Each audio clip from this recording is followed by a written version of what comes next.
Millions more young girls are destined to become child brides. The UN says if current trends hold, many will be under the age of 15. So how old is too young to marry? And what are the reasons behind the marriage of minors? This is Inside Story.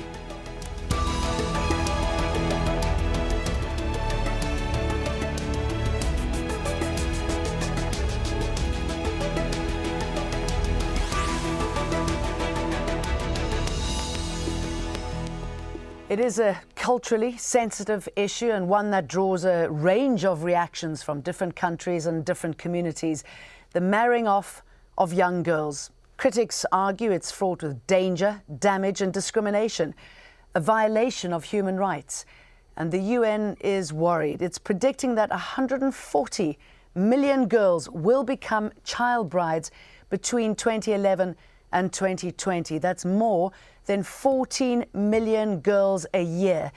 It says will marry too young, or 39,000 each and every day. And it's warning that of these, 50 million will be under the age of 15. Morocco is one of the countries where child marriage is on the increase. Latest figures show the number of young girls getting married rose to 35,000 in 2010. That's up from 30,000 just 2 years before. Rights groups are calling for a total ban on the practice, and the government looks set to bow to pressure to change a law allowing those accused of raping minors to escape punishment by marrying their young victims. For Inside Story, Russell Couch has our report. This young woman has chosen to tell her story in a quiet garden in the Moroccan city of Meknes, far from the house where she once lived as a reluctant and frightened child bride. Married at 13 and illiterate, her husband divorced her after just a year of marriage. Even though he abused her, he remains a free man. He gave me red pills under the pretense that it was for my appetite. When I took the pill, I would sleep for 24 hours and awake to find I had been tortured. My whole body was full of wounds, and I felt pain everywhere. I couldn't walk.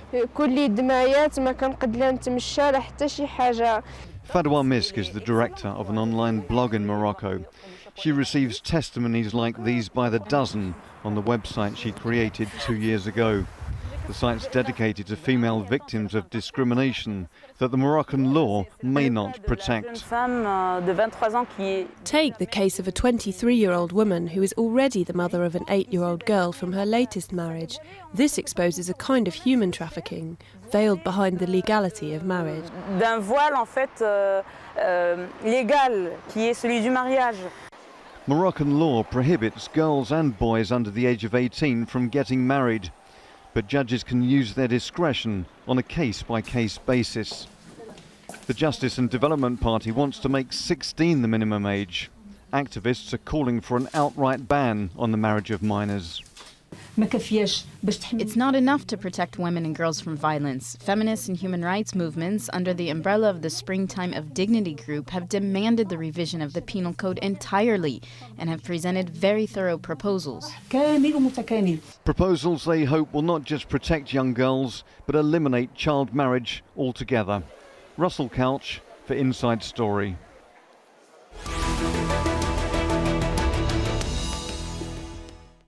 Allow me to introduce you to our guests in Nairobi. Kakenya Ntaya, former child bride. Kakenya is founder of the Kakenya Center for Excellence, a girls' primary school in Kenya. Joining us from Islamabad is Sadaf Raza from the Ideas for Life Trust, promoting, among other things, women's rights and education. And from our London studios, Naomi Williams from the Global Children's Charity Plan. Welcome, all three of you. Thank you very much for joining us. Kakenya, you were a former child bride, engaged at the very young age of 5. Tell us about your experience. I grew up in a Maasai village. That's where I was born and raised. And at the age of 5, I was engaged and was supposed to be married as soon as I reached 12 years old. But because of the hardship that my mother was undergoing, I needed a different route. I bargained with my father that he would not let me get married at a younger age so that I can continue with school and be able to help them in the future. What sort of impact did it have on you knowing that you were getting married? And I should imagine that some of your friends were not as lucky as you and did get married at a very young age. What was the impact on them? I think that, we grow up in a society that doesn't know otherwise. We are molded and trained as soon as we start walking and being told how to become a perfect wife. You are trained to collect water, firewood, help raise the other young siblings, and everything around you is really to perfect you to become that perfect wife at 12. I grew up where we didn't know otherwise. I went to school. I was lucky because my mother dropped out at school when she was in 4th grade, and she knew that if she had continued with school, her life would have been better. And she became my role model. And the teachers that were in school, the ladies from other communities, I looked up to them, and I thought that that's the life I wanted, that becoming a mother at 12 years old. Naomi, you contributed to this report on child marriage. Tell me about your findings and how prevalent it is that a lot of people felt that, well, this was normal. Yes, well, Plan International is really proud to be part of a global coalition of organisations called Girls Not Brides that are supporting this event and report in New York. And that's a global movement of organisations in over 50 countries that are working to end child marriage. Indeed, this is a global crisis that we are facing. Every day, 39,000 girls are being forced, coaxed or coerced to marry. And we know that that has quite a devastating impact on not only their lives, but the lives of their communities. It can most often mean that they are forced to leave their education, the opportunity to fulfil their potential. And it also puts them at great vulnerability to violence, abuse, transacting sexually transmitted infections, including HIV. We know that death in pregnancy and childbirth is the leading cause of death for girls aged 15 to 19 in the developing world. And their young bodies just aren't ready to be going through pregnancy and childbirth.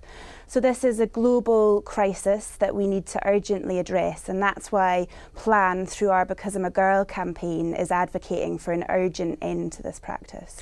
Sadaf, Pakistan has massive problems of our own. Has Naomi pretty much described exactly what's happening there? Yes, definitely. At the moment, if I quote the figure of girl-child marriage in Pakistan, that is 37%, and that is from a UNICEF report. Now, the situation here is that though it's not like sub-Saharan countries, and it's not that alarming, and that is why it is not taken so gravely. But when I see and interview women who have been passing through this and who have spent a lifetime into it, there are different stories. Now, in Pakistan, the context is that we have tribal, feudal culture which we whitewash with religion.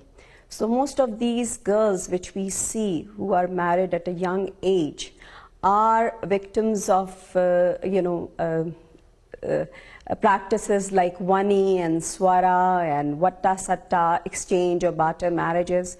And well, they don't have a choice, and it's a lifetime of misery for them then afterwards. Now, research suggests that girls who get married when they're young are at greater risk from violence and health problems, and I think you've all touched on that. The International Centre for Research on Women says girls younger than 15 are 5 times more likely to die in childbirth than women in their 20s.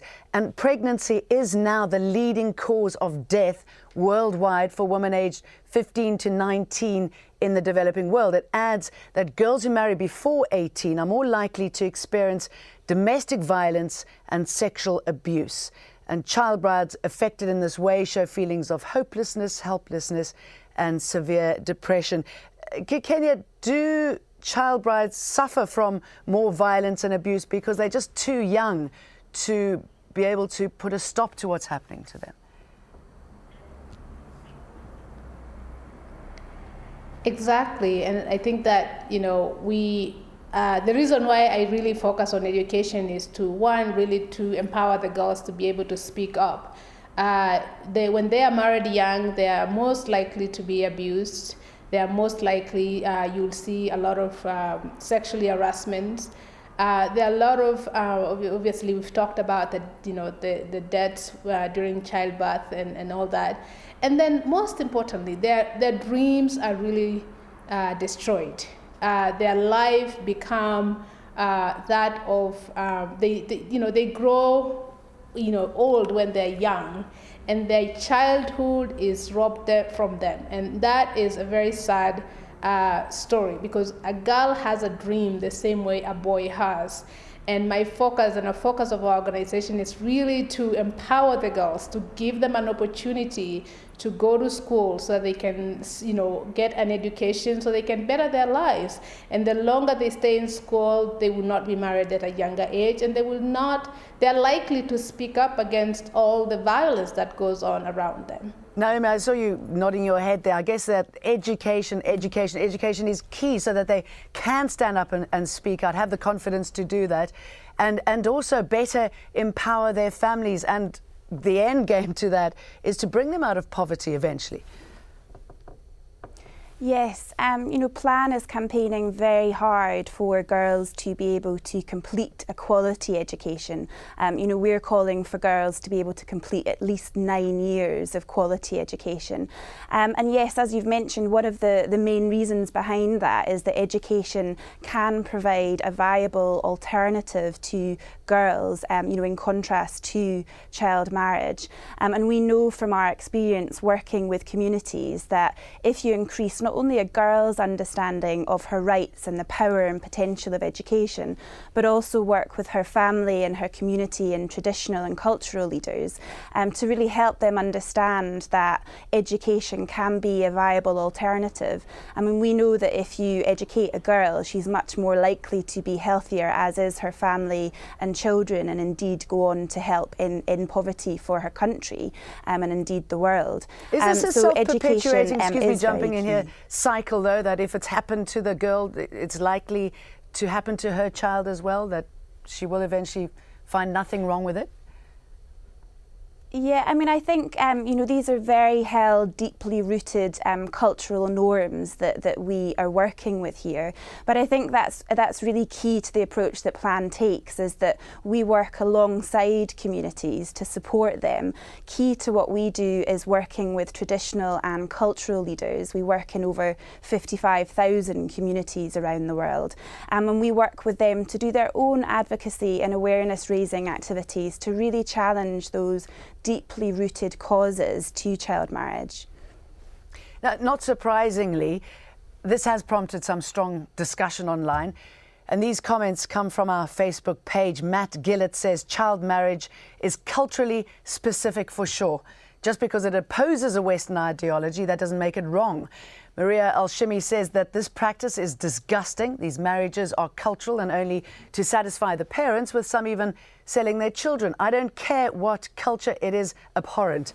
Mubarak Jamel says, I totally agree with those who marry at a younger age because it protects them from sexual harassment, rape, illegal sexual relationships. So it is preferable. I think all three ladies agree, actually, that that's not true in this case. Paula Ver adds, who are you to rob them of their emotional and mental stability, to rob them of a life that they could have enjoyed before settling down? Those are children. Sadaf, let's pick up on that cultural point that was raised. Do you think that this could be a Western cultural issue? Well, in Pakistan, the situation is very specific. So I'm going to talk about in context to Pakistan. Here, the biggest problem women face is that at the time of conception, she's been made the custodian of family honor. Now, she grew up with this responsibility and her position is really precarious in the community. Even a raised finger, a raised brow can ruin her family, her future, and each and everything. That is one very big reason because of which parents, usually in the rural areas of Pakistan, like Sindh, some areas of Sindh and South Punjab, some areas of KPK and Balochistan, they give or they marry their daughters at very early ages. And I'm talking about not like in the teens, but even before that, like 9 and 10.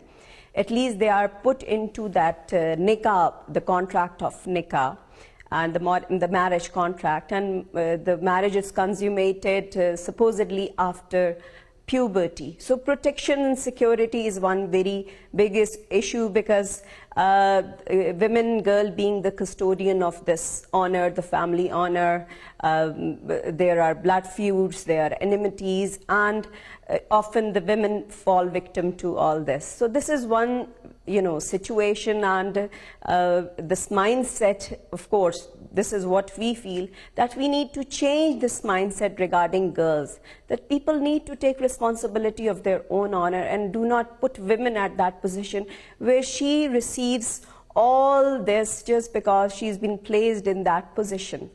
Now, in Pakistan, this is one situation. Another situation is that girls are not welcomed happily in their houses. A birth of a girl child is not a happy occasion. She is an economic, financial burden. And as soon as possible, parents want to get rid of her. Now that is another situation which puts her at the receiving end to all this, especially to this early girls' marriage, or teenage marriage, if you call it. We are one of those countries where if you are familiar with this, we have a Marriage Restraint Act, and it's been passed in 1929.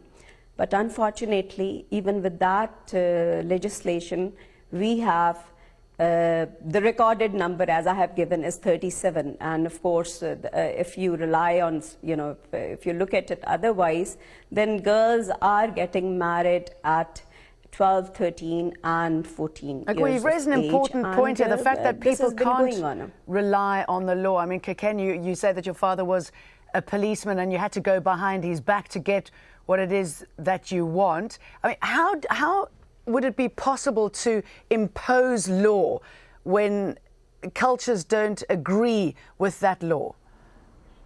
Kenya? Yes, I think, sometimes I think we are so afraid of implementing laws that are there. And the reason why some of our cultures are still behind is because they're not educated about the effects of early marriages.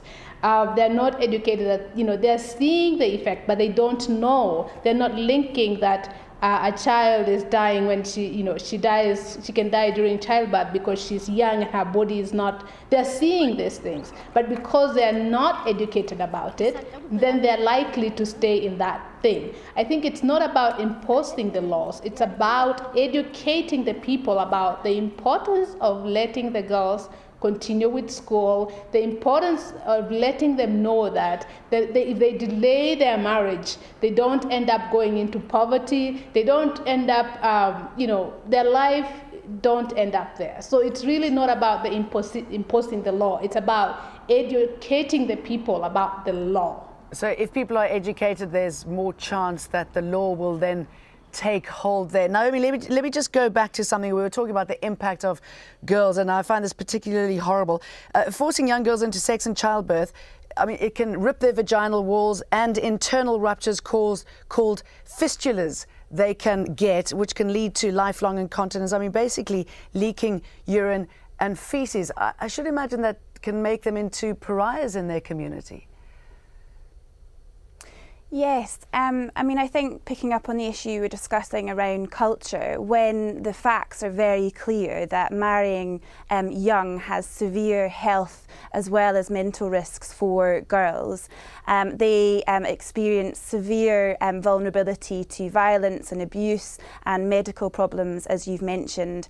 And that's why, we see this as a human rights issue, and the culture of silence just cannot continue while over 14 14 million girls are facing, this risk every year. So, there's an increasing and truly global movement of diverse organisations that are coming together to say that, cultural arguments can no longer be used when these are the facts. And, now is the time. We have quite a historical opportunity that's taking place right now, and we need to get behind that and join the plan to end child marriage. Let's talk about the biggest perpetrators. The UN has identified 42 countries where 1 in 3 children under the age of 18 are married. Statistics gathered over the last decade found that in both proportions and numbers, most child marriages take place in rural sub-Saharan Africa and South Asia. Niger has the highest rate. 75% of girls there marry before the age of 18. Bangladesh is ranked the highest in Asia at 66%. Moving down the list, more African countries feature prominently. Mali with 55%, Burkina Faso, for example, with 48%. Now, Sadaf, I want to talk a bit about Jordan, and I was quite interested to find that many of the child brides are taking place there, ceremonies are taking place there because of the Syrian refugee problem. I mean, does something like that become a breeding ground, a happy hunting ground for men who want to marry young girls? If it is like, if you go back in time and if you revisit the Afghan war, and when you have a huge influx of, migrants, and they're coming from, this war situation, of course, this happened in Peshawar in 80s and in 90s as well. Girls coming from uprooted families from Kabul and from different provinces of Afghanistan, and getting into, marriage contract at a very young age because the parents were really worried about.